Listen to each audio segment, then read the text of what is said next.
Muito bem, amigos, estamos nós de volta com o nosso Tema Livre aqui na Nova Era TV. E eu quero cumprimentar a nossa deputada federal, Carmen Zanotto, que hoje nos brinda então com essa entrevista e representa também aqui hoje o Dia Internacional da Mulher. Também quero abraçar a Ananda, a Silviane, as duas que estão aqui também nos acompanhando nesta nossa participação do programa Tema Livre e muitos assuntos. Né, minha senhora Carmen Zanotto? Obrigada, Paulo. Obrigada mais uma vez pelo convite para estar aqui nesse programa Tema Livre, nesse dia tão especial, né? O Dia Internacional da Mulher. Então, em nome da Amanda, da Silviane, eu quero cumprimentar todas as lajanas, serranas, catarinenses, enfim, todas as mulheres que fizeram e que fazem a história da nossa cidade, do nosso país. Até podemos começar com esse assunto, um bate-papo rápido, Carmen. Você participou, no meio da semana, dessa audiência pública na Câmara de Vereadores, em que os dados revelados com relação à violência contra a mulher realmente são assustadores. O que hoje o Congresso Federal está fazendo exatamente para que se minimize essa situação em todo o Brasil? Para a gente ter ideia, nós temos uma das melhores legislações de proteção, que é a Lei Maria da Penha. É a lei mais conhecida que nós temos no país, segundo alguns levantamentos dos institutos de pesquisa da Câmara e do Senado. Mas o feminicídio, as mulheres que são assassinadas apenas por ser mulher, tem aumentado muito no país. Então não basta apenas a gente implementar, endurecer a legislação. Nós temos que fazer educação nas escolas, nós temos que fazer educação dentro das nossas casas, mostrando a importância do respeito, em especial, eu digo que é nos primeiros anos de vida, porque o crescimento e desenvolvimento de uma criança se dá de 0 a 6 anos, que é onde tem todo o desenvolvimento neurológico. Então a gente precisa investir muito na educação infantil e combater e trabalhar individualmente cada um a questão do machismo, né? A gente vê, por exemplo, na própria Câmara de Vereadores foi apresentado um vídeo, e neste vídeo o homem dizia com muita clareza por que ele tinha assassinado a mulher. Nossa. Então, aquela coisa do machismo, do lavar a honra com sangue, isso não dá mais para a gente permitir, e a gente tem que fortalecer uma cultura de paz. Eu acho que violência,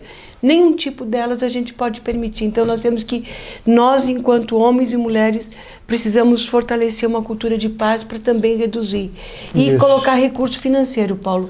Aliás, foi criado, uma das indicações nesta reunião da Câmara foi exatamente investir na educação. Você falou em dinheiro, é isso? E também nas políticas públicas de proteção às mulheres. Lages é uma das poucas, talvez uma das únicas prefeituras que a gente tem no estado com relação a ter uma secretaria específica.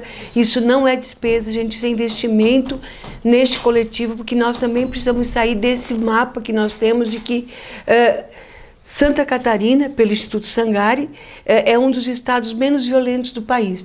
Mas a nossa cidade de Lages está entre as 100 cidades brasileiras, com mais de 26 mil mulheres. Nós ocupamos a 17ª posição com relação à violência contra a mulher. Diminuiu um pouquinho.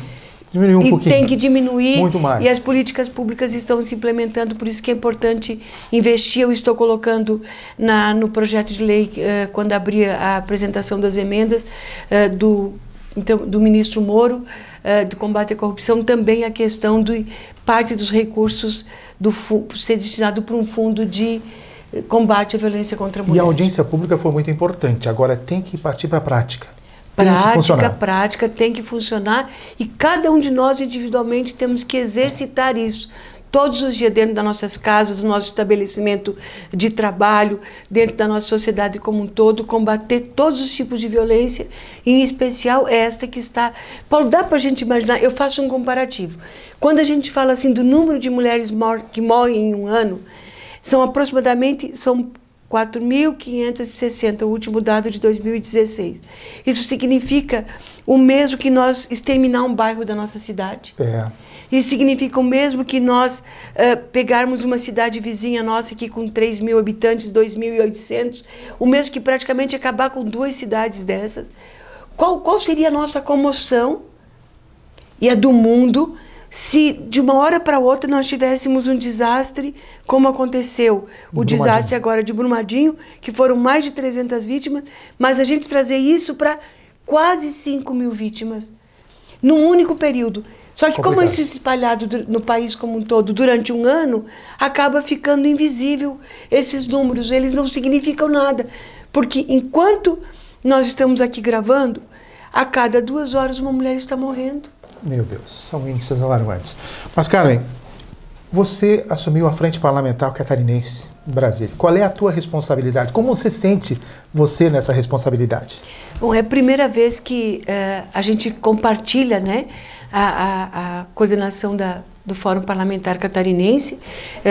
Neste último ano, então, eu estou dividido com o hoje senador Jorginho Melo. Ele presidiu como deputado no primeiro período deste último ano. Eu estou presidindo agora até o final deste mês de março. A responsabilidade e a missão que o nosso fórum tem é de agregar, independente das posições políticas partidárias de cada um dos 16 deputados e deputadas e os 3 senadores da República, é congregar esse conjunto de 19 representantes de Santa Catarina em Brasília frente às grandes temáticas do estado de Santa Catarina, que vão desde a infraestrutura, educação, saúde. Agora, por exemplo, na última semana, nós discutimos a questão das barragens junto ao Ministério do Desenvolvimento Regional, porque nós temos barragens em Santa Catarina, em especial algumas que precisam de recursos financeiros para sua manutenção, assim como precisamos avançar muito nas nossas rodovias do estado de Santa Catarina, que é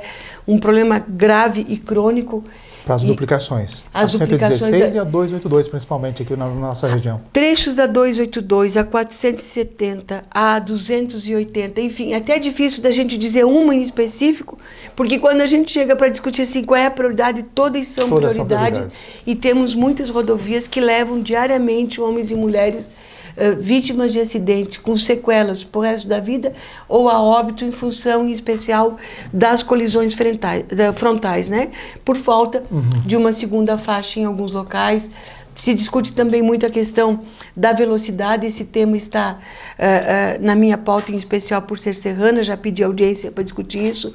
Os trechos da 282, que a gente pode sair de 80 para 90 km por hora ou 100 km, tem trechos que isso é possível, porque ali nós já estamos, e quem anda ali sabe que passa a ser uma indústria da multa. Aliás, o presidente revogou as lombadas eletrônicas do Brasil, foi anunciado ontem. Mas a gente, em alguns locais, nós precisamos, sabe, Paulo? Lamentavelmente... Cada estado poderá gerir isso aí? Essa discussão ela vai entrar... Aqui nós já estamos discutindo se a gente pode. O Paraná, por exemplo, já tem velocidades definidas para caminhões e automóveis. E conforme o trecho, uma velocidade que vai... Sim, claro. Né? Se é uma área de risco, 40, 60, 80, mas podendo chegar a 110, um automóvel. Isso dá fluxo e também evita acidentes e evita multas, porque tem segurança para andar. Então, nós precisamos duplicar nossas rodovias, precisamos fazer manutenção, muitas delas sem uma manutenção básica por falta de recursos. O Fórum trabalha muito isso, trabalha junto com o Governo do Estado de Santa Catarina, as secretarias de Estado, junto com a sociedade civil organizada como o Fiesc, as universidades, enfim, cada um dos segmentos que levam as demandas, nós trabalhamos junto aos ministérios para buscar recursos, para ajudar a resolver aquilo que tem pendente. E o Fórum tratou também da questão da rodovia, das rotas da neve, caminhos da neve, porque essa é uma bandeira que nós assumimos como profissional, e você também, né, Carmen? Essa bandeira, nós tínhamos um veto presidencial, eu fiz destaque do veto, conseguimos derrubar o veto presidencial. Agora, quais são os encaminhamentos, né? A Secretaria de Estado de Infraestrutura precisa fazer o inventário da rodovia, apresentar ao governador, vai passar pela Assembleia, para que o DENIT, então, possa assumir aquele trecho. Porque ela agora já está, por força de lei, federalizada, mas tem este trâmite. Ali nós precisamos, Paulo, o governo do estado de Santa Catarina já investiu recursos importantes, já fez 30 quilômetros, temos mais 11 quilômetros para serem pavimentados do trecho de Santa Catarina.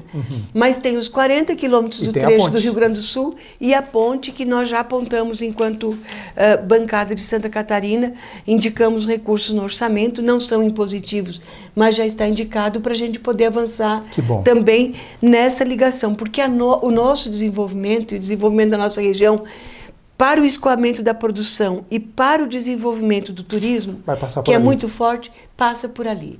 Essa é uma consciência interessante. Parabéns por essa iniciativa. Nós vamos continuar atuando, inclusive, chamando a atenção cada vez mais a respeito desse problema.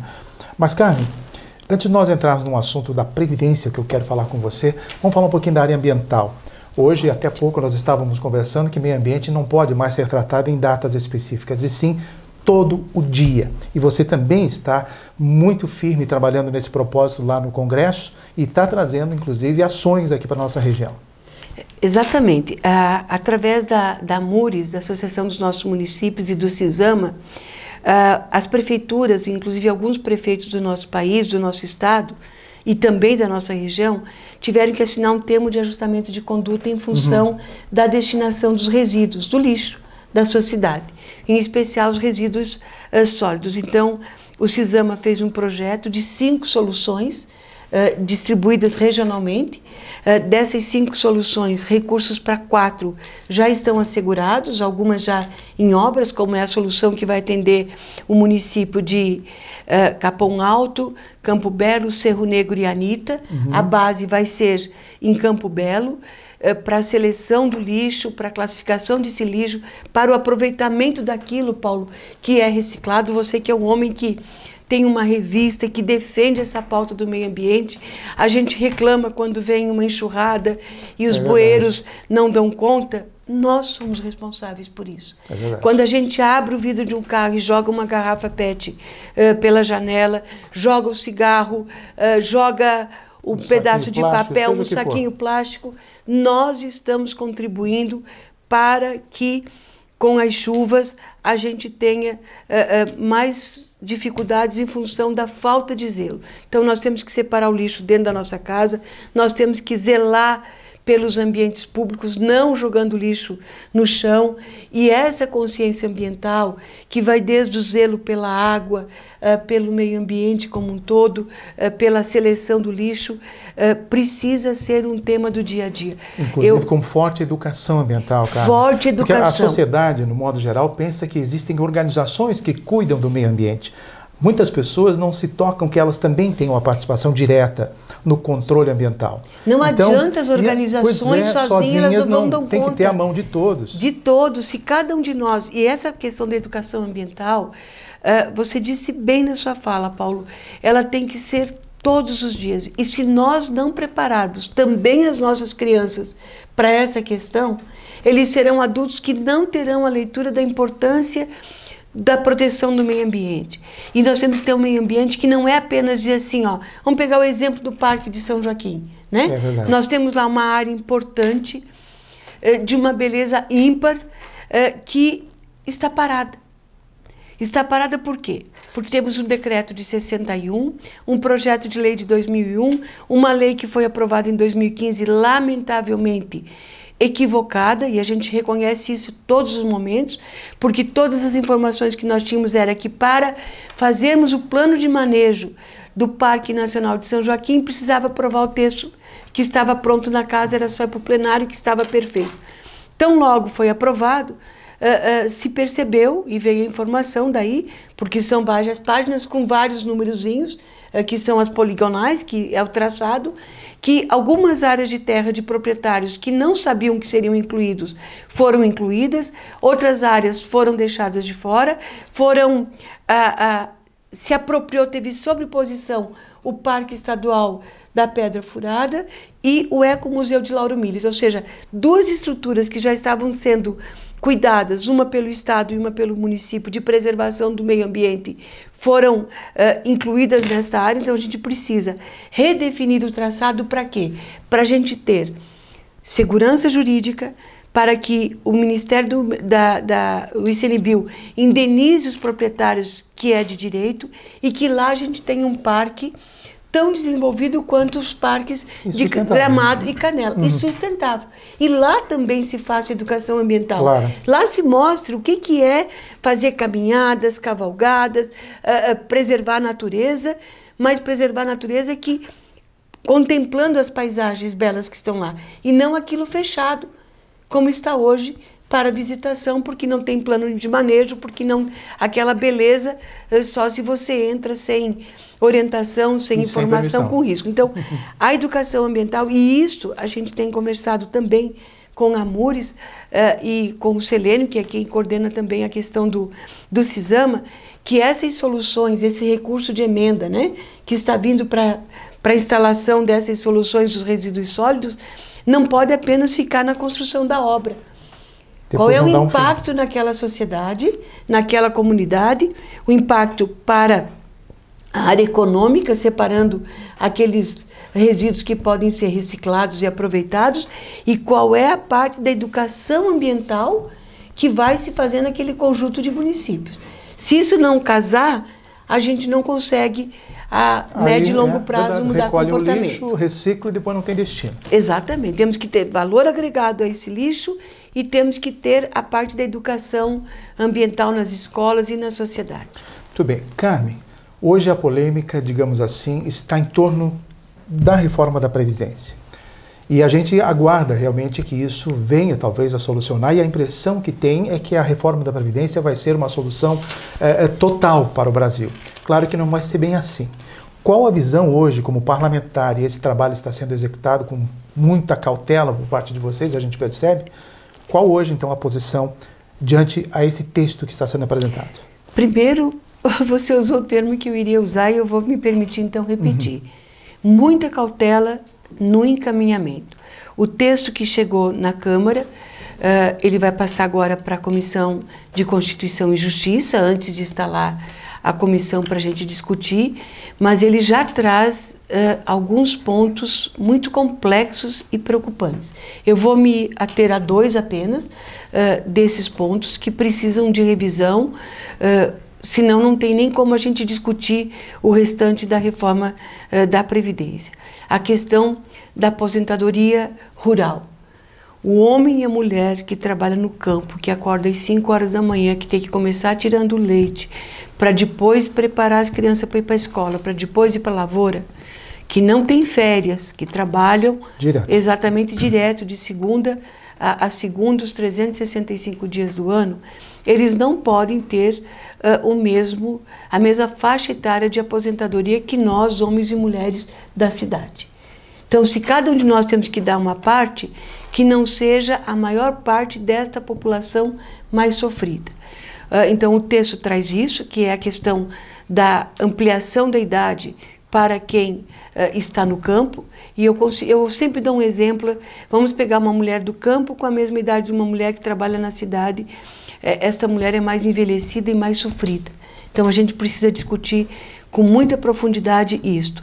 Outra questão que está no texto, que para mim é muito complexa, é a questão da redução dos valores ou a nova forma da inclusão do BPC, que é o benefício da prestação continuada, que é para o conjunto de idosos hipossuficientes, ou seja, idosos que não conseguiram durante a sua vida, por algum motivo, ter a sua previdência garantida, os 15 anos de contribuição regular, a apresentação feita, o texto encaminhado, ele é prejudicial a esse coletivo dos idosos que recebem o BPC e da pessoa com deficiência que recebe o BPC.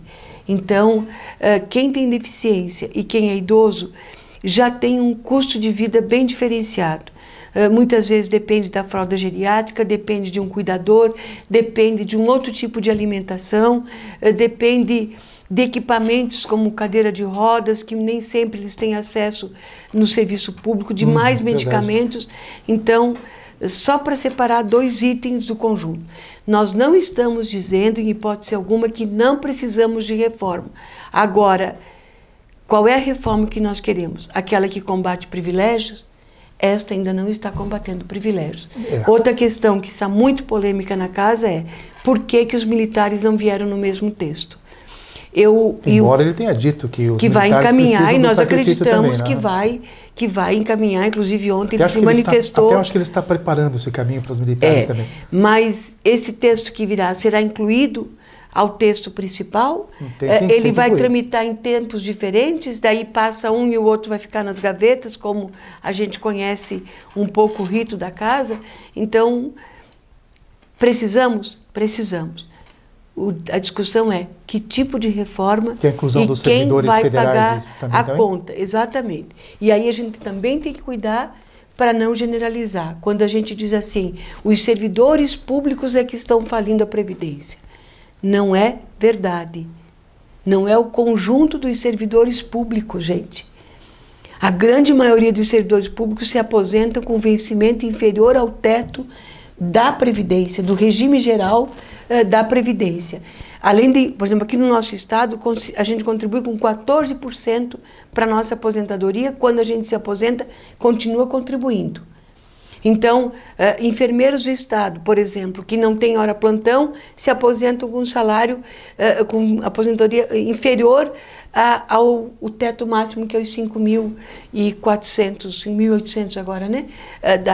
Da Previdência. Então, mas tem um conjunto, sim, de servidores públicos com aposentadorias que extrapolam, inclusive, o limite permitido. Então, são essas categorias que precisam ser discutidas, qual é o período de transição para isso e como isso vai se dar. Então, combater privilégios, nós temos que combater sim, porém, a gente tem que cuidar para não generalizar e dizer que é o servidor público que fale ou que é a grande causa do problema. Um grupo pequeno com grandes vencimentos é que fazem a diferença. E me diz uma coisa, está sendo pensada a situação, por exemplo, de um cidadão que perca o emprego depois dos 50 anos e que ele encontra dificuldades de espaço no mercado? Está sendo pensada essa situação toda, talvez, numa educação de mercado de trabalho para que aproveitem mais essas pessoas com a faixa de idade de 50 a 60 anos? Quem sabe uma reeducação para que recontratem essas pessoas, porque senão vai ficar uma ociosidade e essas pessoas vão sofrer muito até os 65 anos. Paulo, com o número de desemprego que nós precisamos enfrentar no país, de jovens saindo das universidades sem acesso ao mercado de trabalho, e quando eu digo de jovens, eu estou dizendo de todas as áreas. Eu conheço engenheiros, eu conheço arquitetos, eu conheço enfermeiros, fisioterapeutas, psicólogos, enfim, a demanda de pedido de emprego é muito grande. E o mercado de trabalho não está conseguindo mais absorver o que as nossas universidades estão formando. Então, como conciliar novos mercados de trabalho para esta faixa etária que está chegando na idade de ir para o mercado, com a ampliação do período de trabalho daqueles que vão ter que ampliar o período de contribuição para poder se aposentar. É uma equação que precisa ser discutida, porque nós precisamos ter mais frentes de trabalho para a gente poder dar conta. Então, repito, temos que discutir com muita seriedade, sem o a favor por a favor e o contra por contra. Temos que buscar caminhos que possam fazer o Brasil crescer e se desenvolver, gerar mais mercado de trabalho. Nós temos uma coisa que é tão importante quanto a da Previdência, ou talvez muito mais, que é a discussão da carga tributária que o país tem. Porque para uma empresa também produzir... Talvez seja a próxima reforma. Talvez essa teria que ser a mãe das reformas, porque para alguém produzir e gerar mercado de trabalho, gerar emprego, a carga tributária é muito alta no Brasil e é muito difícil de produzir. Tem que discutir a reforma tributária, é uma necessidade. Carmen, o nosso tempo realmente voa, é uma pena. Você queria dizer alguma coisa assim em especial que eu não perguntei antes que nós encerremos? Quero mais uma vez parabenizar todas as mulheres pelo Dia da Mulher e fazer um apelo. Que toda mulher vítima de violência, quer seja a psicológica, aquela que diz assim, sua burra, sua feia, não permita que isso aconteça, porque das pequenas ações da violência, a gente pode ter uma mulher que venha a óbito, porque aquilo vai se tornando rotina, e da violência psicológica parte para a violência física. Então, procure auxílio. Não recue, procure auxílio. E parabenizar mais uma vez o teu trabalho, Paulo. Mantenha essa tua bandeira da defesa do meio ambiente e da educação ambiental, porque nós temos um país lindíssimo que precisa ser preservado, mas precisa ser preservado com desenvolvimento. E desenvolvimento ambiental com a educação ambiental. Carmen, eu sei que meia horinha é um tempinho muito curto para a gente. Nós precisaríamos umas 2 horas para mais, para a gente pôr em dia todos os nossos assuntos. Mas não faltarão oportunidades, tá? Mais à frente a gente volta aqui, nem que venhamos conversar sobre um assunto específico e a gente desenrola sobre ele. Estou à disposição. Vamos fazer assim, Muito obrigada. Vamos te convidar assim. Obrigado então por mais essa participação e mais uma vez parabéns a você e a você, Ananda, e você também, Silviane, pelo Dia Internacional da Mulher. Tá bom? Um grande abraço e até a próxima semana, se Deus quiser.